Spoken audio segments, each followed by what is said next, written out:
Brought to you by V-Guard, co-powered by Sensodyne and Vimal. ಬಾಯಲ್ಲಿ ಹೇಳಿ ಕೇಸರಿ. ಹತ್ತಿರ ಬರ್ತಾ ಇದೆ ಚುನಾವಣಾ ದಿನ. ಏನ್ ಹೇಳ್ತಾರೆ ಹುಬ್ಳಿ ಧಾರವಾಡ ಜನ? ಹೌದು, ನಾವು ಬಂದಿದ್ದೀವಿ ಧಾರವಾಡ ಲೋಕಸಭಾ ಕ್ಷೇತ್ರಕ್ಕೆ. ಇಲ್ಲಿ ಸತತವಾಗಿ ಗೆಲುವು ಸಾಧಿಸ್ತಾ ಬಂದಿರುವಂತಹ ಕೇಂದ್ರ ಸಚಿವ ಪ್ರಹ್ಲಾದ್ ಜೋಶಿ ಅವರಿಗೆ ಈ ಬಾರಿ ಯುವ ಮುಖ ವಿನೋದ್ ಅಸೂಟಿ ಸವಾಲಾಗ್ತಾರ. ಈಗ ಆಲ್ರೆಡಿ ಲಿಂಗಾಲೇಶ್ವರ ಶ್ರೀಗಳು ಸ್ಪರ್ಧೆಯಿಂದ ಹಿಂದೆ ಸರಿದಿದ್ರು ಕೂಡ ಅವರ ನಡೆ ಕಾಂಗ್ರೆಸ್ಗೆ ಅನುಕೂಲ ತರುತ್ತಾ. ಹಾಗೆ ನೇಹಾ ಹಿರೇಮಠ್ ಕೊಲೆ ಸೇರಿದ ಹಾಗೆ ಈ ಭಾಗದಲ್ಲಿ ನಡೆದಿರುವಂತಹ ಕೆಲ ಬೆಳವಣಿಗೆಗಳು ಮತದಾರರ ಮನಸ್ಸಿನ ಮೇಲೆ ಪ್ರಭಾವವನ್ನ ಬೀರುತ್ವಾ. ಚುನಾವಣಾ ಅನ್ನೋ ಚದುರಂಗದಾಟದಲ್ಲಿ ಈ ಬಾರಿ ಇಲ್ಲಿ ಗೆಲ್ಲೋದು ಯಾರು? ಬನ್ನಿ ಈ ಭಾಗದ ಜನರನ್ನ ಮಾತನಾಡಿಸ್ತಾ ಹೋಗೋಣ.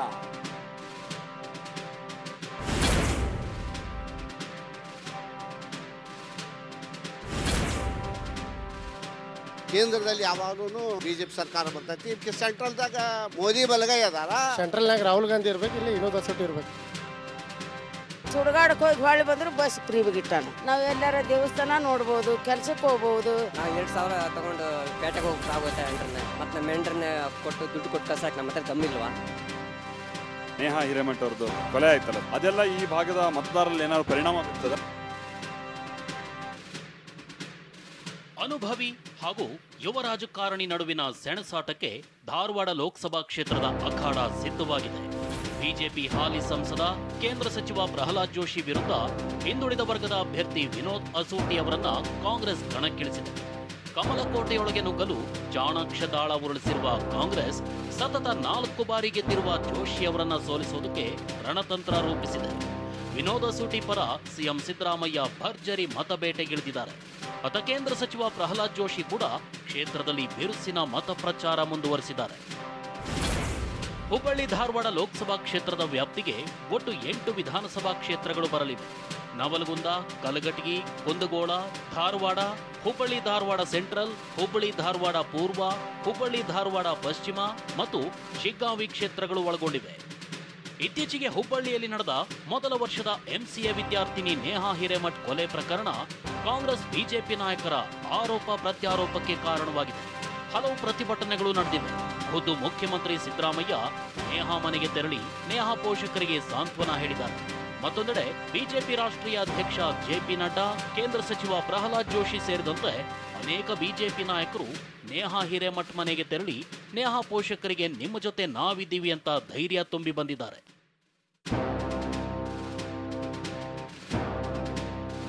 ಬನ್ನಿ ನಾವು ಧಾರವಾಡ ಲೋಕಸಭಾ ಕ್ಷೇತ್ರಕ್ಕೆ ಸಂಬಂಧಪಟ್ಟ ಹಾಗೆ ಹುಬ್ಬಳ್ಳಿ ಸೆಂಟ್ರಲ್ ಇಂದನೇ ಇವತ್ತಿನ ನಮ್ಮ ಮತಯಾತ್ರೆಯನ್ನ ಆರಂಭ ಮಾಡ್ತಾ ಹೋಗೋಣ.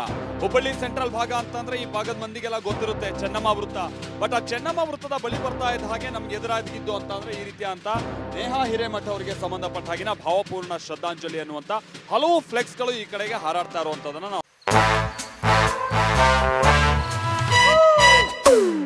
Come, come, my love, please don't say no, baby. Come, my love. V-Guard ನ air coolers extra large cooling pad ನೊಂದಿಗೆ ಇದು ಎಂತೆಂಥವರನ್ನು ಕೂಲ್ ಆಗಿಸುತ್ತೆ. V-Guard air coolers, long lasting cooling.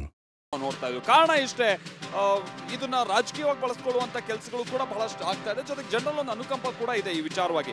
ಇದೇನಾದ್ರೂ ಈ ಭಾಗದ ಮತದಾರರಲ್ಲಿ ಬಹಳ ಬದಲಾವಣೆ ತರೋದಕ್ಕೆ ಕಾರಣ ಆಗುತ್ತಾ? ಮತ್ತೆ ಯಾವ್ಯಾವ ಫ್ಯಾಕ್ಟರ್ ಈ ಭಾಗದ ಚುನಾವಣೆಯಲ್ಲಿ ಈ ಬಾರಿ ಜನರ ಮನಸ್ಸಿನ ಮೇಲೆ ಪ್ರಭಾವ ಬೀರ್ಬೋದು ಮತದಾನ ಸಂದರ್ಭದಲ್ಲಿ? ಬನ್ನಿ ಅವರನ್ನೇ ಕೇಳ್ತಾ ಹೋಗೋಣ.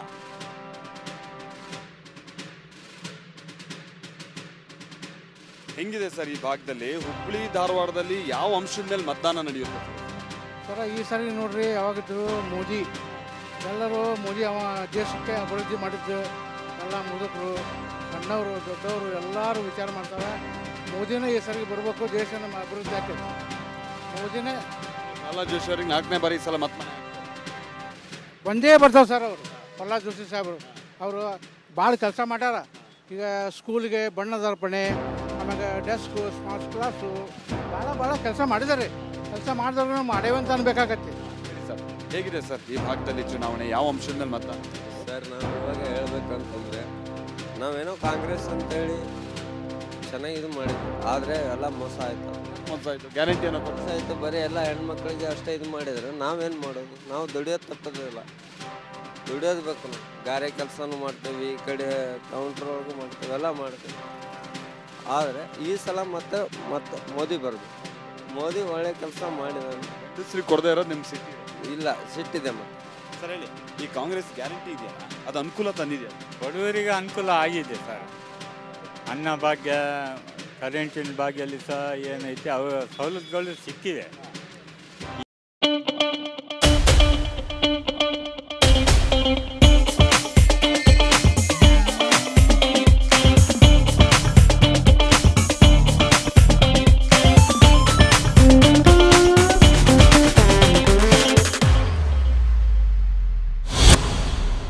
ಈ ಕಾರಣದಿಂದ ಏನೈತೆ ಕಾಂಗ್ರೆಸ್ ಕೆಲವು ಸವಲತ್ತುಗಳು ಬಡವರಿಗಾಗಿ ಕೊಟ್ಟಿದೆ. ಆ ಕಾರಣಕ್ಕೆ ಈ ಸಲ ಏನೈತೆ ಕಾಂಗ್ರೆಸ್ ಮಿನಿಮಮ್ ಅಂದರೆ 15 ಸೀಟ್ಲಿಸನ ಗೆಲ್ಬೋದು MP ಸೀಟ್ನಲ್ಲಿ ಅಂತ ಕರ್ನಾಟಕದಲ್ಲಿ ನಮ್ಮ ಅನುಭವ ನಿರೀಕ್ಷೆ. ಹೆಂಗಿದೆ ಸರ್ ಈ ಸಲ ಎಲೆಕ್ಷನ್? ಭರ್ಜರಿ ಸರ್ ಇದ್ರೆ ಪಕ್ಕ BJP ಬರೋದು, ಮೋದಿನೇ ಬರೋದು ಪಕ್ಕ 101%. ಯಾವ ಕಾರಣಕ್ಕಾಗಿ ಮೋದಿ ಸರ್? ಮೋದಿ ಇಂಪಾರ್ಟೆಂಟ್, ಎಲ್ಲ ಉದ್ಧಾರ ಮಾಡಿಬಿಟ್ಟಾನೆ ಜಗತ್ತು ನಮ್ದು. ಎಲ್ಲ ಪ್ರತಿಯೊಂದು ಕೆಲಸ ಇದು ಮಾಡಿಬಿಟ್ಟಾನೆ.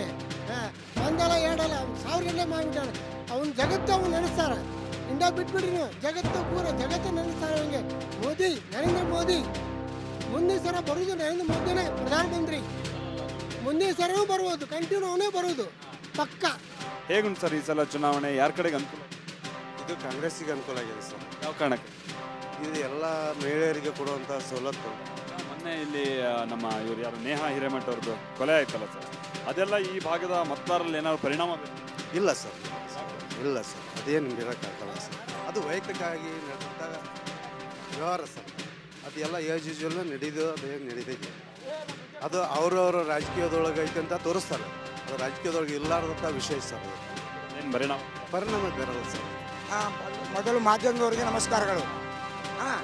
ನನ್ನ ಹೆಸರು ರಾಜು, ನಂದು ಬಾಗಲಕೋಟೆ. ಇಲ್ಲಿ ನಾನು ದುಡಿಲಿಕ್ಕೆ ಬಂದಿದ್ದೇನೆ, ಸ್ವಲ್ಪ ತೊಗೊಂಡಿದ್ದೇನೆ. ಆದರೆ 2 ಒಳ್ಳೆ ಮಾತಾಡ್ತಾರೆ. ಪ್ರಧಾನಿ ಮೋದಿ ಅವರು ವಿಶ್ವದಲ್ಲೇ ಭಾರತ ಏನು ಅನ್ನುವಂಥ ತೋರಿಸ್ಕೊಟ್ಟಿದ್ದಾರೆ. ಇದು ತಗೊಳ್ಳೋಣ. ಇದು ಇನ್ವರ್ಟರ್ AC. ನೀವು ಗ್ಯಾಮ್ಲರ್ ಅಲ್ವಾ? ಗ್ಯಾಮ್ಲರ್ ಜೂಜಾಡ್ತಿರಲ್ವಾ? ನೀವು ಜೂಜಾಡ್ತೀರಾ? ಇಲ್ಲ, ಯಾರು ಏನು ಹೇಳಿದ್ರು ಅಂತ ನೀನು? ಎಷ್ಟು ಕಾಸ್ಟ್ಲಿ ಹಾಗೂ ಡೆಲಿಕೇಟ್ AC ತಗೊಂಡು ಸ್ಟೆಬಿಲೈಸರ್ ತಗೊಳ್ಳಿಲ್ಲ ಅಂದ್ರೆ ಇದು ಜೂಜಾಟ ತಾನೇ. ಒಂದೇ ಫ್ಲಕ್ಚುಯೇಷನ್ಗೆ ನಿಮ್ಮ ಇನ್ವರ್ಟರ್ ACಯ ಪಾರ್ಟ್ಸ್ ಡ್ಯಾಮೇಜ್ ಆಗಬಹುದು. ಅದನ್ನು V-Guard ಉಪಯೋಗಿಸಿ ಸುರಕ್ಷಿತವಾಗಿರಿಸಿ. V-Guard, India's #1 stabilizer. ಕೇಂದ್ರದಲ್ಲಿ ಇಲ್ಲಿ ಇನ್ನೊಂದು ಸಿದ್ದರಾಮಯ್ಯ ಅವರು ಕಿಂಗ್. ಯಾಕಂದ್ರೆ ನನಗೆ ಒಂಥರ ಏನೂ ಇದ್ದಿಲ್ಲ, 5 ರೂಪಾಯಿದಲ್ಲಿ 3 ಇಡ್ಲಿ ಕೊಟ್ಟರು, ಕಿಂಗೆ. ಆದರೆ 2 ಕಡೆ ಒಂದೇ ಬಂದರೆ ಅಭಿವೃದ್ಧಿ ಸಾಧ್ಯವಾಗುತ್ತದೆ. ಈ ಮೆಣಸಿನಕಾಯಿ ಹಾಕಿದ್ದಾರೆ ಇದು ನನಗೆ. ಹೇಗಿದೆ ಸರ್ ಫಸ್ಟ್ ಟೈಮ್ ಯಾರಿಗೆ ವೋಟ್ ಮಾಡಬೇಕು? ನಾನು ಆ್ಯಕ್ಚುಲಿ ಮೋದಿಯವರು ಡೆವಲಪ್ಮೆಂಟ್ ಮಾಡಿದ್ದಾರೆ ದೇಶದಲ್ಲಿ. ಅಂದರೆ ಹೈ ಲೆವೆಲ್ ಮಂದಿ ಅಂತವ್ರಿಗೆ ಡೆವಲಪ್ ಮಾಡ್ಯಾರ ಸರ್. ನಮ್ಮಂಥ ಬಡವರಿಗೆ is not even seeing us. ಬಡವರಿಗೆ ನೋಡೋಲ್ರಿ ನಮ್ಮ ಕಾಂಗ್ರೆಸ್ ಗೌರ್ಮೆಂಟ್ ಆಗಲಿ. ಈಗ ಮ್ಯಾನಿಫೆಸ್ಟೋ ನೋಡಿರ ಸರ್ ಕಾಂಗ್ರೆಸ್ಸಿಂದು. ಫ್ರಮ್ ಏಜ್ 16, ಒಂದು ಹುಡುಗಿ 16 ಇಲ್ಲ ಹುಡುಗ 16 ಹೋಗಿ ಅಕ್ಕಿ ಅವ ಸಾಯೋವರೆಗೂ ಅವ್ನಿಗೆ ಯೋಜನೆ ಅದಾವೆ, ಫುಲ್ ಡೆವಲಪ್ಮೆಂಟ್. ಹಾಗಾಗಿ ನಾನು ಕಾಂಗ್ರೆಸ್ಸಿಗೆ ವೋಟ್ ಮಾಡ್ಬೇಕಂತಿದ್ದೀನಿ. And they say farmers are backbone of our country. ಫಾರ್ಮರ್ಸಿಗೆ ಹೆಲ್ಪ್ ಮಾಡಿದರೆ ಆಟೋಮೆಟಿಕ್ಲಿ ದೇಶ ಬೆಳೆಯುತ್ತೆ. ಇದೇ ನನ್ನ point. I want to vote for Congress. ಜೈ ಕಾಂಗ್ರೆಸ್. ಮೇಡಮ್, ನಮ್ಮ ಕಡೆ ಕಾಂಗ್ರೆಸ್ ಸಾಕಷ್ಟು ಗ್ಯಾರಂಟಿ ಯೋಜನೆಗಳನ್ನೆಲ್ಲ ಕೊಡ್ತಾ ಇದೆ. 2,000 ರೂಪಾಯಿ ಮಹಿಳೆಯರಿಗೆ ಬಸ್, ಇದೆಲ್ಲ ಅನುಕೂಲ ತಂದಿದೆ. ಇದರಿಂದ ಉಚಿತ ಇದು ಕೊಡ್ತಾರೆ, ಬಸ್ ಪ್ರಯಾಣ ಕೊಟ್ಟಾರ್ರಿ. ಅದರಿಂದ ಮಕ್ಕಳಿಗೆ ಎಷ್ಟು ತೊಂದರೆ ಆಗ್ತದೆ ರೀ. ಬಸ್ ಹತ್ತಕ್ಕೆ ಹೇಳೋಕ್ಕೆ ಅವ್ರಿಗೆ ದಿವಸ ಹುಡುಗರಿಗೆ ಕರ್ಕೊಂಡು ಹೋಗೋಕೆ ಅದು ಪೇರೆಂಟ್ಸಿಗೆ ಇದು ಇರೋಂಗಿಲ್ಲ, ಟೈಮ್ ಇರೋಲ್ಲ. ಅಂಥ ಮಕ್ಕಳು ಏನು ಮಾಡ್ಬೇಕು? ಇವರೆಲ್ಲ ಏರ್ ಕುಂತ್ರೆ ಮತ್ತೆ ಎಲ್ಲ ತಿರುಗಾಡ್ತಾರೆ ರೀ. ಅವ್ರಿಗೇನು ಫೆಸಿಲಿಟೀಸೇ ಇಲ್ಲ ಸರ್. ಪ್ರೈಮರಿ ಅವು ಮಕ್ಕಳ ಒಂದು ಇದು ನೋಡ್ಕೊಂಡ್ರೆ ಅವರು ಯೋಚನೆ ಮೋದಿ ಸರ್ಕಾರದ ಆಡಳಿತ ಖುಷಿ ತಂದಿದೆ. 50-50 ರೀ. ಯೋಜನೆ ಆಗ್ಯಾವ್ರಿ ಸರ್ ಜಾರಿ. ಅವರು ಏನೇನು ಆಶ್ವಾಸನೆ ಕೊಟ್ಟಿದ್ರೆ ಎಲ್ಲ ಮಾಡಿದ್ದಾರೆ. ಒಂದು ಇದು ಮಾಡಬೇಕಾದ್ರೆ ಸರ್ವೆ ಮಾಡಬೇಕಾದ್ರೆ ಅವರು ಒಂದಿಷ್ಟು ಎಲ್ಲ ಆಡಳಿತ ಅನುಕೂಲ ಆಗ್ಯಾವ. ಯಾರಿಗಿಲ್ಲ ಅಲೆ ಉಂಟು? ಇಲ್ಲೇ ಜೋಶಿ ಅವರು. ಇಲ್ಲ ಈಗ 10 ವರ್ಷ ಆಯ್ತು. ರೈಲ್ವೆ ಅಭಿವೃದ್ಧಿ ಮಾಡ್ಯಾರ, ವಿಮಾನ ನಿಲ್ದಾಣ ಮಾಡ್ಯಾರ. ಮತ್ತು ಈಗ ಸೆಂಟ್ರಲ್ದಾಗ ಮೋದಿ ಬಲಗೈ ಅದಾರ. ಆದ್ರೆ ಎಲ್ಲ ರಸ್ತೆ ಅವೆಲ್ಲ ಮಾಡಕತ್ತಾರ. ಕೇಂದ್ರ ಸರ್ಕಾರದ ಕಾರ್ಯಕ್ರಮ ಎಲ್ಲ ಚಲೋ ಅದು. ಈ ರಾಜ್ಯ ಸರ್ಕಾರ ಅಭಿವೃದ್ಧಿ ಇಲ್ಲ. ಸಂವೇದನಾಶೀಲತೆಯಿಂದ ತಕ್ಷಣವೇ ಆರಾಮ ಪಡೆಯಿರಿ ಸೆನ್ಸೊಡೈನ್ ರ್ಯಾಪಿಡ್ ರಿಲೀಫ್ ಜೊತೆಗೆ. ಇವತ್ತಿಗೂ ಬಸ್ ಸ್ಟ್ಯಾಂಡ್ ಅಭಿವೃದ್ಧಿ ಆಗವಲ್ದು. ಎಲ್ಲ ಜನರಿಗೆ ತೊಂದರೆ ಆಗತ್ತೆ. ಆ ತೊಂದರೆ ನಿವಾರಿಸ್ಬೇಕು ರಾಜ್ಯ ಸರ್ಕಾರ. ಸೆಂಟ್ರಲ್ನಾಗ ರಾಹುಲ್ ಗಾಂಧಿ ಇರ್ಬೇಕು, ಇಲ್ಲಿ ವಿನೋದ್ ಅಸೋಟಿ ಇರ್ಬೇಕು. ಏಜ್ ನೋಡಿರಿ ಇಬ್ಬರದ್ದು ಸೇಮ್ ಐತಿ. ಜೋಶಿಯವ್ರದ್ದು ವಯಸ್ಸಾಗೈತಿ, ಮೋದಿಯವ್ರದ್ದು ವಯಸ್ಸಾಗೈತಿ. ಈಗ ಕುಂದರ್ಬೇಕ್ರಿ ಅವ್ರು ಇಬ್ಬರ ಕೆಲಸ ಒಳ್ಳೆ ಮಾಡ್ಯಾರ, ಏನು ತಪ್ಪು ಮಾಡಿಲ್ಲ. ಈಗ ಮನ್ಯಾಗ ಕುಂದರ್ಬೇಕ್ರಿ, ಹೊಸ ಅದು ಬರ್ಬೇಕು. ಕೆಲಸ ಚೆನ್ನಾಗಿ ಮಾಡ್ಯಾರೆ ಹಂಗಂತ ಅವ್ರನ್ನೇ ಗೆಲ್ಸ್ಕಂತ ಯಾರು ಯಾಕೆ ಹೊಸದು ಬರ್ಬೇಕಲ್ರಿ? ಅವ್ರು ಇನ್ನೊಬ್ಬರಿಗೆ ಚಾನ್ಸ್ ಕೊಡ್ಬೇಕೇನು ಬೇಡ್ರಿ. ಅವರ ರಾಜಕೀಯನಾಗ ಇರ್ತೀನಿ ಅಂತ ಹೇಳಿದೆ ಅಂದ್ರೆ ಇನ್ನೊಬ್ಬರು ಬೇರೆದವ್ರು ಇರ್ಬೇಕ್ರಿ, ಹೊಸದವ್ರು ಇರ್ಬೇಕು. ಇಡೀ ದೇಶಕ್ಕೆ ಅಪ್ಪ ಅಂದ್ರೆ ನನಗೂ ಅಪ್ಪನ ರೀ ಅವ ಮೋದಿ. ಬರಬೇಕು, ಮೋದಿನ ಬರ್ಬೇಕ್ರಿ. ಇಲ್ಲಿ ಸೆಂಟ್ರಲ್ ಒಳಗೆ ಇಲ್ಲಿ ಹೇಳತ್ತೇನ್ರಿ, ಇಲ್ಲಿ ಪ್ರಹ್ಲಾದ್ ಜೋಶಿನೇ ಇರ್ಬೇಕ್ರಿ. ಡೆವಲಪ್ಮೆಂಟ್ ಮಾಡ್ಯಾರ್ರಿ, ಭಾಳ ಕೆಲಸ ಮಾಡಿಕೊಟ್ಟಾರ್ರಿ. ಕೆಲವು ಮಂದಿ ಅಂತಾರ್ರಿ ಮೋದಿ ನಮ್ಗೆ ಪ್ರಹ್ಲಾದ್ ಜೋಶಿ ನಮ್ಗೆ ಸಿಗೋದಿಲ್ಲ, ಮಾಡ್ರ ಸಿಗ್ತಾರ್ರಿ. ಯಾಕೆ ಸಿಗೋದಿಲ್ಲ? ಆಟೋದವ್ರದ್ದು ಅನೇಕ ಕೆಲಸ ನಾವು ಮಾಡಿಸ್ಕೊಂಡೇವಲ್ಲ. ಮೊನ್ನೆ ಹತ್ಯೆ ಆಯ್ತಲ್ಲ, ಅದೇನಾದ್ರು ಪರಿಣಾಮ ಬೀರ್ತದೆ ಸರ್? ಅದು ಕಾನೂನು ಮುಂದೆ ಯಾರು ದೊಡ್ಡವರಲ್ರಿ. ಪ್ರಧಾನಮಂತ್ರಿ ಅಲ್ಲಿ ಮುಖ್ಯಮಂತ್ರಿ ಅಲ್ಲಿ ಅವ್ರು ಕಾನೂನು ಮುಂದೆ ಬಗ್ಗಬೇಕ್ರಿ. ಅವಂಗ ಎನ್ಕೌಂಟ್ರ್ ಮಾಡ್ರಿ, ನೇಣು ಹಾಕ್ರಿ, ಅದೆಲ್ಲ ಜನಗಳು ಹೇಳಿದ್ದೆ ಇಲ್ರಿ. ಸಂವಿಧಾನ ಏನು ಬರ್ದ್ರಲ್ರಿ ಅದ್ರ ಪ್ರಕಾರನ ಜಡ್ಜ್ಮೆಂಟ್ ಕೊಡ್ತಾರ್ರಿ. ಅವೇನು ತಪ್ಪು ಮಾಡ್ಯಾರ ಅದಕ್ಕೆ ಶಿಕ್ಷೆ ಕೊಡ್ತಾರ್ರಿ.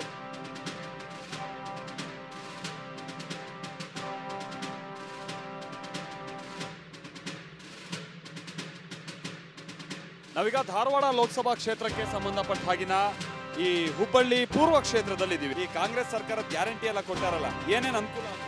ಅದ ರೀ, ನಮ್ಗೆ ತಿಂಗಳ 2,000, ಆ ನಂತರ ರೇಷನಿಂದು, ಆ ನಂತರ ಬಸ್ ಫ್ರೀ. ಈ ಸುಡುಗಾಡಕ್ಕೆ ಹೋಗಿ ಹೊಳ್ಳಿ ಬಂದ್ರೆ ಬಸ್ ಫ್ರೀ ಬಿಟ್ಟ. ನಾವು ಎಲ್ಲಾರ ದೇವಸ್ಥಾನ ನೋಡ್ಬೋದು, ಕೆಲ್ಸಕ್ಕೆ ಹೋಗ್ಬೋದು, ಎಲ್ಲದಕ್ಕೂ ಅನುಕೂಲ ಮಾಡಿಕೊಟ್ಟಾರ್ರಿಪ್ಪ. ಸಲ ಯಾರಿಗೆ ವೋಟ್ ಹಾಕೋಣ ಅಂತ ಇದ್ದೀರಾ? ಕಾಂಗ್ರೆಸ್ಗೆ ಅಥವಾ ಮೋದಿ? ನಾವು ಸಿದ್ದರಾಮಯ್ಯಗೆ ಹಾಕೊಂಡ್ ಬಿಡ್ರಿ. ಸಿದ್ದರಾಮಯ್ಯಗೆ. ಈ ಮಾಡ್ಯಾನಲ್ರಿ, ಇದನ್ನಾರ ಮುಟ್ಬೇಕು ಬೇಡ್ರಿ. ಮತ್ತೆ ಇದನ್ನಾರ ಮುಟ್ಸುನು, ತಿಂದಷ್ಟರ ಜೀರ್ಣ ಆಗಿ ಹೋಗಿ. ಹೇಳಿ ಸರ್. ರಾಷ್ಟ್ರೀಯ ಸ್ವಯಂ ಸೇವಕ ಸಂಘದ ಒಬ್ಬ ಸಾಮಾನ್ಯ ಕಾರ್ಯಕರ್ತ ಇಂದು ಪ್ರಧಾನಿ ಆಗಿದ್ದಾನಂದ್ರೆ ಅದು ಬಿಜೆಪಿಯಲ್ಲಿ ಮಾತ್ರ ಸಾಧ್ಯ. ಬಹಳ ಸಾಲ ಮಾಡ್ಬಿಟ್ಟವ್ರೆ, 125 ಲಕ್ಷ ಕೋಟಿ ಸಾಲ ಮಾಡವ್ರೆ. ಸಾಲ ಮಾಡಿ ಬೆಣ್ಣೆ ಮುಖ ಕೊರ್ಸೋ ಕೆಲಸ ಮಾಡ್ತಾವ್ರೆ ಇವರು ಅನ್ನುವಂಥ ಒಂದು ಆರೋಪ. ಆ ಥರ ಏನು ಗೌರ್ಮೆಂಟ್ ಇಲ್ದಾಗ ಸಾಲ ಆಗಿಲ್ಲ ಹೇಳಿ, ಪ್ರತಿಯೊಂದು ಗೌರ್ಮೆಂಟ್ ಬಂದಾಗೂ ಸಾಲ ಮಾಡಿರ್ತಾರೆ. ಅದು ಅಭಿವೃದ್ಧಿ ವಿಪರೀತ ಸಾಲ ಮಾಡಿದ್ರು ಇಲ್ಲ. ಎಷ್ಟೊಂದು ನಡ್ತೀವಿ, ನೀವು ಫೋರ್ಸ್ ರಿಪೋರ್ಟ್ ತೆಗೆದ್ರೆ ಎಷ್ಟೋ ನಮ್ಮದು ಡೆಟ್ ಇಂಡಿಯಾದು ರೆಡ್ಯೂಸ್ ಆಗಿದೆ. Instead of rising it's got reduce. ನೀವು ಫೋರ್ಸ್ ತೆಗೆದು ನೋಡ್ಕೋಬೋದು ಪಬ್ಲಿಷಲ್ಲಿ ಅಲ್ವಾ. ಅವಾಗಿನ ವ್ಯಾಲ್ಯೂ ನೋಡಿದ್ರು ಸರ್, ಅವಾಗ 100 ರೂಪಾಯಿ ಇದ್ದಿದ್ದು ಈಗ 100 ರೂಪಾಯಿ ಇದೆ. ಅದ್ರ ವ್ಯಾಲ್ಯೂ ಬಂತಲ್ಲ ಸರ್ ಅಲ್ಲಿ. ವ್ಯಾಲ್ಯೂ ಅವಾಗ 72 ರೂಪಾಯಿ ಇತ್ತು, ಅದನ್ನ 35ಕ್ಕೆ ತರ್ತೀನಿ ಅಂತ ಹೇಳ್ತಾ ಇದ್ರು. ಈಗ 85 ದಾಟ್ ಹೋಗಿದೆ. ಅದರ್ಥ ಭಾರತದ ಕರೆನ್ಸಿ ವ್ಯಾಲ್ಯೂ ಕುಸಿತಾ ಇದೆ ಅನ್ನುವಂಥದ್ದು ಅರ್ಥ ಅನ್ನೋದೊಂದು ಆರೋಪ. ಇಲ್ಲ ಸರ್, ಬೆಲೆ ಏರಿಕೆ ಅಷ್ಟೇ ಅಂತಲ್ಲ, ಬೆಲೆ ಏರಿಕೆ ಹೇಳ್ತಾರಲ್ಲ ಅದ್ರ ತಕ್ಕ ನಮ್ಮದು ಇನ್ಕಮ್ನು ಜಾಸ್ತಿ ಆಗಿದೆ ಅಲ್ಲ. ಯಾರು 20-25 ಸಾವಿರ ಈಗ ಸಂಬಳ ತೊಗೊಳ್ತಾ ಇತ್ತು ನಾವು, ಈಗ 3-4 ವರ್ಷದಿಂದ ಒಂದು ಸ್ಯಾಲ್ರಿನೂ ಜಾಸ್ತಿ ಆಗಿದೆ, ಇನ್ಕಮ್ಮು ಜಾಸ್ತಿ ಆಗಿದೆ, GST ರಿಟರ್ನ್ ಫೈಲಿಂಗು ಜಾಸ್ತಿ ಆಗಿದೆ. ಅದೇ ಥರ ಬೆಲೆನೂ ಆಗುತ್ತೆ. Inflation everywhere, not only India, in ಗ್ಲೋಬಲ್ಲಿನೂ ಇನ್ಫ್ಲೇಷನ್ ಜಾಸ್ತಿ ಆಗ್ತಾನೆ ಇರುತ್ತೆ ಸರ್. ಕಾಂಗ್ರೆಸ್ ಈಗ ಗೆದ್ದು ಬಂದಿದೆ, ಸೊ ಎಲ್ಲರೂ ಹೋಗಿ ಕಾಂಗ್ರೆಸ್ ಮ್ಯಾಗೆ ಇಡ್ತಾ ಇದ್ದಾರೆ. ಅವರು ಭಾಳಷ್ಟು ಕೆಲಸಗಳು ಮಾಡಿದ್ದಾರೆ. ಹೆಂಗಂತಂದರೆ ಅವರು ಹೆಣ್ಮಕ್ಳಿಗೂ 2,000 ರೂಪಾಯಿ ಹಾಕ್ತಾ ಇದ್ದಾರೆ. ಮತ್ತು ಎಜುಕೇಷನ್ ಬಗ್ಗೆ ವಿಚಾರ ಮಾಡ್ತಾ ಇದ್ದಾರೆ. ಏನು ಕೆಲಸ ಇಲ್ಲದವ್ರಿಗೆ ಕೆಲಸ ಹೆಂಗೆ ಬೇಕು, ಹೆಂಗೆ ಬಳಸಬೇಕು ಅದು ವಿಚಾರ ಮಾಡ್ತಾ ಇದ್ದಾರೆ. ಸೊ ನಾವು ಕಾಂಗ್ರೆಸ್ ಬರಬೇಕಂತ ವಿಚಾರ ಮಾಡ್ತಾ ಇದ್ದಾರೆ. ಈ ಸಲ ಬರ್ಬೋದಾ ಸರ್ ಕಾಂಗ್ರೆಸ್ ಈ ಹುಬ್ಳಿ? ಕೇಸರಿಯಿಂದ ಮನೋಲ್ಲಾಸ ಮನಸ್ಸು ಮತ್ತೇರಿ ಕುಣಿದಾಡಿದೆ ನೋಡು, ಕೇಸರಿಯಿಂದ ಮನೋಲ್ಲಾಸ. ಕ್ಷಣ ಕ್ಷಣವೂ ಆಚರಿಸಿ ಕೇಸರಿ ಹಬ್ಬ. ವಿಮಲ್, ಬಾಯಲ್ಲಿ ಹೇಳಿ ಕೇಸರಿ. ಈ ಧಾರವಾಡ ಕ್ಷೇತ್ರದಲ್ಲಿ ನಮ್ಮ ಪ್ರಕಾರ ಅನ್ಕರ್ ಬರ್ಬೋದು ಸರ್. ಮತ್ತೇನಾಗತ್ತೆ? ಕ್ಯಾಂಡಿಡೇಟ್ ಹೇಗೆ ಸರ್? ಕ್ಯಾಂಡಿಡೇಟ್ ಗುಡ್ ಇದೆ ಸರ್, ಚಲೋ ಇದೆ ಸರ. ಹೆಂಗುಂಟು ಸರ ಈ ಸಲ ಎಲೆಕ್ಷನ್? ಚೆನ್ನಾಗಿದೆ ಎಲೆಕ್ಷನ್. ಆ ಕಡೆಗೆ ಒಲವಿದೆ ಎಲ್ಲ ಬಿಜೆಪಿನೇ. ಯಾವ ಕಾರಣಕ್ಕೆ? ಯಾವ ಕಾರಣಕ್ಕೆ ಸುಧಾರಣೆ ಆಗ್ಬೇಕಲ್ಲ, ದೇಶ ಮುಂದೆ ಹೋಗ್ಬೇಕಲ್ಲ. ಈಗ ನನ್ನ ಹೆಂಡತಿಗೆ 2,000 ಕೊಡ್ತಾರೆ, ನನ್ನ ಹೆಂಡತಿ ಚೈನಿ ಹೊಡಿದಾಳೆ, ದೇಶಕ್ಕೆ ಉಪಯೋಗ ಮಾಡ್ತದ ಅದು? ಹಾಂ, ನಮ್ಮ ಮಕ್ಳು ಉಪಯೋಗ ಮಾಡ್ತದ ಶಾಲೆಗೆ? ಮುಂದುವರಿಬೇಕಾ ಬೇಡವಾ? ನಾವು 2,000 ತೊಗೊಂಡು ಪೇಟೆಗೆ ಹೋಗ್ಬಿಟ್ರೆ ಆಗುತ್ತೆ ಹೆಂಡ್ರನ್ನೇ. ಮತ್ತು ನಮ್ಮ ಹೆಂಡ್ರನ್ನೇ ಕೊಟ್ಟು ದುಡ್ಡು ಕೊಟ್ಟು ಕಳ್ಸಕ್ಕೆ ನಮ್ಮ ಹತ್ರ ದಮ್ಮಿಲ್ವಾ? ಆ ಮುಖ್ಯಮಂತ್ರಿನ ಕೊಡ್ಬೇಕಾ? ನಮ್ಮ ಹೆಂಡ್ರು ನಮ್ಮ ತಾಯಂದ್ರಿಗೆ ಕಳ್ಸಕ್ಕೆ ನಮ್ಮ ಹತ್ರ ದುಡ್ಡಿಲ್ವಾ? ನಾವು ದುಡಿಯೋದಿಲ್ವಾ? ನಾವು ಕೊಟ್ಟಿರುವಂಥ 2,000 ರೂಪಾಯಿಂದ ಮಹಿಳೆಯರು ಸ್ವಾವಲಂಬಿಗಳಾಗ್ತಿದ್ದಾರೆ. ಅವ್ರವ್ರ ಗಂಡನ ಬಿಟ್ಟು ಸ್ವಾವಲಂಬಿ ಆಗ್ತಾರಾ? ಅದು ಕೇಳಿ ನನಗೆ. ಗಂಡನ ಬಿಟ್ಟು ಮನೆ ಹಿರಿಯರನ್ನ ಬಿಟ್ಟು ಅವ್ರು ಸ್ವಾವಲಂಬಿ ಆಗಬೇಕಾ? ನೀವು ಮಾಡೋದು ಈ ಕೆಲಸನ? ಗಂಡನ ಹೆಂಡ್ತಿನೇ ಬೇರೆ ಮಾಡೋದ? ಈಗ ಆಗ್ತುಂಟ ಸರ್ ಆ ಥರ? ಹೋಗ್ತಾರಲ್ಲ, ಬೆಳಿಗ್ಗೆ ಹೋಗ್ತಾರೆ, ಸಾಯಂಕಾಲ ಬರ್ತಾರೆ, ಎಷ್ಟೊತ್ತಿಗೆ ಬರ್ತಾರೆ ಗೊತ್ತಿಲ್ಲ. ಮನೆ ಹಾಳಾಗೋದಿಲ್ಲ ಇಲ್ಲಿ ಕಸ ನಾವು ಗಂಟು ಹೊಡಿಬೇಕಾ? ಮನೆ ಹಾಳಾಗ್ತಲ್ಲ, ಇಲ್ಲಿ ಯಾರು ಮಾಡ್ಕೊಡ್ತಾರೆ? ಮುಖ್ಯಮಂತ್ರಿ ಬರ್ತಾನೆ ಕಸ ಹೊಡೆಯಕ್ಕೆ? ಬಿಜೆಪಿ ಹಿಡಿತ ಸಡಿಲಗೊಳಿಸಬೇಕು ಅಂತ ಈ ಬಾರಿ ಕುರುಬ ಸಮುದಾಯದ ಅಭ್ಯರ್ಥಿ ವಿನೋದ ಸೂಟಿಗೆ ಕಾಂಗ್ರೆಸ್ ಟಿಕೆಟ್ ನೀಡಿದೆ. ಈ ಮೂಲಕ ಹರಿದು ಹಂಚಿ ಹೋಗಿರೋ ಅಹಿಂದ ಮತಗಳ ಕ್ರೋಢೀಕರಣ ಮಾಡೋ ಹೊಸದೊಂದು ತಂತ್ರಗಾರಿಕೆ ಇದಾಗಿದೆ. ಧಾರವಾಡ ಲೋಕಸಭಾ ಕ್ಷೇತ್ರದಲ್ಲಿ 5,90,000 ಲಿಂಗಾಯತರು, ಎಸ್ಸಿ ಮತ್ತು ಎಸ್ಟಿ ಸಮುದಾಯದ ಒಟ್ಟು 2,60,000 ಮಂದಿ, 3,65,000 ಮುಸ್ಲಿಮರು, 1,30,000 ಕುರುಬ ಮತ್ತು 85,000 ಬ್ರಾಹ್ಮಣರು ಹಾಗೂ ಇತರೆ ಸಮುದಾಯದ ಒಟ್ಟು 1,92,000 ಮತದಾರರಿದ್ದಾರೆ.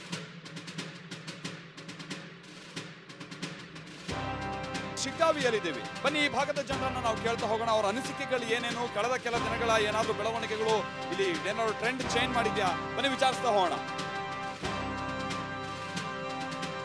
ಸರ್ ಹೇಳಿ ಸರ, ಎಲೆಕ್ಷನ್ ಬರ್ತುಂಟು, ಹೆಂಗಿದೆ ಈ ಹುಬ್ಳಿ ಧಾರವಾಡ ಭಾಗದಲ್ಲಿ ಟ್ರೆಂಡ್ ಈ ಬಾರಿ? ಹುಬ್ಳಿ ಧಾರವಾಡ ಭಾಗದಲ್ಲಿ ವಿನೋದ ಸುಟ್ಟಿ ಅವರು ಕಾಂಗ್ರೆಸ್ ಪಕ್ಷ ನಾವು ಮಾಡ್ತೀವಿ ರೀ. ಭಾಳ ಅದ್ದೂರವಾಗಿ ಭಾಳ ಇದೈತಿ ಕಾಂಗ್ರೆಸ್ ಪಕ್ಷ. ಹೌದು. ಯಾವ ಕಾರಣಕ್ಕಾಗಿ ಸರ್ ಕಾಂಗ್ರೆಸ್? ಅಂದ್ರೆ ನಾವು 3ನೇ ಬಾರಿ ಈಗ ಪ್ರಹ್ಲಾದ್ ಜೋಶಿ ಅವ್ರನ್ನ ಆರಿಸಿ ತಂದು 3ನೇ ಬಾರಿ ಆಡ್ತೀವಿ. ನಾವು ಎಲ್ಲರೂ ಭೇಟಿ ಹೋಗ್ಬೇಕಂದ್ರೆ ದಿಲ್ಲಿ ಹೋಗ್ತಾರೆ, ಅಲ್ಲಿ ಹೋಗ್ತಾರೆ, ಮನೆ ಮುಂದೆ ಹೋಗಿ ನಾವು ಕುಂದ್ರು ಸರಿಯಾಗಿ ನಮ್ಮ ಟೈಮ್ ಸಿಗಂಗಿಲ್ಲ. ಕೊರೋನಾ ಟೈಮ್ನಾಗ ನಮಗೆ ಭಾಳ ಬೇಸತ್ತಾಗಿ ಜನ, ಯಾಕಂದ್ರೆ ಟೈಮ್ ಸರಿ ಸಿಗಲ್ಲ. ಹುಡುಗರಿಗೆ ಒಂದು ಭೇಟಿ ಆಗಬೇಕಂದ್ರೆ ನಮ್ಮ ಏನೋ ಸಮ್ಮತಿಗಳನ್ನು ಕೇಳುವಾಗ ಏನು ಸರಿ ಇದು ಮಾಡೋಂಗಿಲ್ಲ. ಹಾಗಾಗಿ ನಾವು ಸರಿ ವಿನೋದ ಸುಟ್ಟಿಯವರಿಗೆ ನಾವು ಒಳ್ಳೆ ವ್ಯಕ್ತಿ. ಅಮ್ಮ ಹೇಳಿ, ಈ ಕಾಂಗ್ರೆಸ್ ಗ್ಯಾರಂಟಿಯಿಂದ ಅನುಕೂಲ ಆಗದ? ಆಗೈತ್ರಿ. 2,000 ರೂಪಾಯಿ ಹಾಕ್ಯಾರ್ರಿ, ರೇಷನ್ ರೊಕ್ಕ ಹಾಕ್ಯಾರ್ರಿ, ಆದ್ರೆ ಪೂರ್ತಿ ಬಂದಿಲ್ರಿ ನಮ್ಮ ರೊಕ್ಕ. ಇಲ್ಲ, ಒಂದಕ್ಕಂತ ಕೊಟ್ಟಾರ್ರಿ. ಈ ಗ್ಯಾರಂಟಿಯಿಂದ ಕಾಂಗ್ರೆಸ್ಗೆ ಏನಾದ್ರು ಈ ಸಲ ಜನ ಹೆಚ್ಚಿಗೆ ಮತ ಹಾಕೋ ಅವಕಾಶ ಐತಾ? ಕಾಂಗ್ರೆಸ್ ತರ್ಬೇಕನ್ನತ್ತಾರ್ರಿ. ಸರ್ ಹೆಂಗಿದೆ ಸರ್ ಈ ಭಾಗದಲ್ಲಿ ಎಲೆಕ್ಷನ್? ಈ ಸಾರಿ 12ನೇ ಕಾಂಗ್ರೆಸ್ ಮಾಡ್ತಾರೆ, 8ನೇ ಬಿಜೆಪಿ ಒಲೋಯ್ತಿ. ಕಳೆದ ಎಲ್ಲ ಬಹಳ ಸುಲಭವಾಗಿ ಗೆದ್ದಿದ್ರು ಪ್ರಹ್ಲಾದ್ ಜೋಶಿ ಅವರು 3 ಸಲನು. ಆ ಥರ ಉಂಟಾಯ್ತು? ಆ ಸಾರಿ ಇಲ್ಲ, ಈ 4ನೇ ಇದು ಹೆಚ್ಚಿಗೆ ತಗೊಂಡಿದ್ದು. ಯಾಕೆ ಸಿದ್ದರಾಮಯ್ಯ ಸ್ವಲ್ಪ ಒತ್ತಡ ಮಾಡಿಬಿಟ್ಟ, ಅದು ಮಾಡಿಲ್ಲ. ಅದ್ರ ಬಗ್ಗೆ ನಮ್ಗೆ ಕಂಡು ಬರುವಂಥದ್ದು. ಮೊನ್ನೆ ಎಲ್ಲ ಹುಬ್ಳಿಲೆಲ್ಲ ಆಯ್ತಲ್ಲ ಭಾಳ ಘಟನೆಗಳು, ಇದೆಲ್ಲ ಈ ಶಿಗ್ಗಾವಿ ಭಾಗದಲ್ಲಿ ಏನಾದ್ರು ಮತದಾರರ ಮೇಲೆ ಪರಿಣಾಮ? ಹೇಳಕ್ಕಲ್ಲ ಸರ್. ಇವಾಗ ಬಿಜೆಪಿ ಅಂತಿರ್ತಾರೆ, ಮರನೇದನ ಚೇಂಜ್ ಆಗ್ತಾರೆ, ಕಾಂಗ್ರೆಸ್ಸಿಗೆ ಓಟ್ ಹಾಕ್ತಾರೆ, ಕಾಂಗ್ರೆಸ್ ಅಂತಾರೆ, ಆ ಓಟಿಂದನೇ ಚೇಂಜ್ ಆಗಿ ಬಿಜೆಪಿಗೆ ಹಾಕ್ತಾರೆ. ಅದಕ್ಕೆ ಹೇಳಕ್ಕಾಗಲ್ಲ. 5 kg ಕೊಟ್ಟು ಮೋದಿ ಕೊಟ್ಟಿಲ್ಲ ಅಂತ ಹೇಳ್ತಾರೆ ಸಿದ್ದರಾಮಯ್ಯ. ಮೋದಿನ ಕೊಡೋದು 5 kg ಮೋದಿ ಹಾಕ್ಯಾವ. ನೀವು 5 kg 10 kg ಅಂದಾಗ 5 kg ಕೊಡಕತ್ತಾರ. 5 kg ರೊಕ್ಕ ಕೊಡ್ತಾರೆ, ಬೇಡ 5 kg ರೊಕ್ಕ ತೊಗೊಂಡು ಏನು ಮಾಡ್ಬೇಕು ಅಂದಿದ್ದು 10 kg ಅವ. ಕಾಂಗ್ರೆಸ್ಗಿಂತ ಮೋದಿ ಕೆಲಸನೇ. ಮೋದಿ ಕೆಲಸ ಏನು ಖುಷಿ ತಂದದೆ? ವರ್ಷಕ್ಕೆ ರೈತರಿಗೆ 12,000 6,000 ಬಿಡ್ತಾನೆ. ಯಡಿಯೂರಪ್ಪ ಮುಖ್ಯಮಂತ್ರಿ ಇದ್ದವಾಗ 4,000 ಬಿಡ್ತಾನೆ. ಅವ ಹೆಂಗಸೂರಿಗೆ ಫ್ರೀ ಮಾಡ್ಯಾನ ಬಸ್ಸನ್ನ, ಗಂಡಸೂರಿಗೆ ಹತ್ತಕ್ಕೆ ಜಾಗ ಸಿಗೋಂಗಿಲ್ಲ. Brought you by V-Guard, co-powered by Sensodyne and Vimal. ಬಾಯಲ್ಲಿ ಹೇಳಿ ಕೇಸರಿ.